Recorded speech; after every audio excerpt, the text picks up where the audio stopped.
ning hisgutan karon mga kaigsuonan, no, kining problema sa illegal nga droga nga grabe na nasa ato ang palibot, no. In fact, mga kaigsuonan, matag karon og unya ato makita sa mga pamantalaan, no, front page pirmi kining mga problema, mga patay o tungod kini niining illegal nga droga. So atong hisgutan mga kaigsuonan, unsa man ning Republic Act 9165.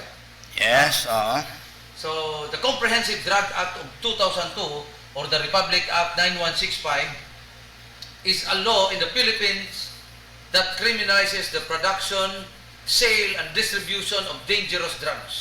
yes, of course. Ato na i-mention ko hamo, no, regarding ani sa mga penalties, no.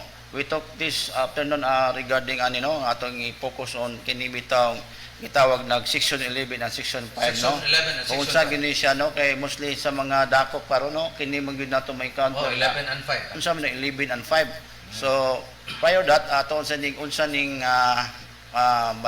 gini mga elementoha nga ano common magud ana. So ato ning pagistoryahan ron hapon lagi sa mga penalties ani, no. Yes.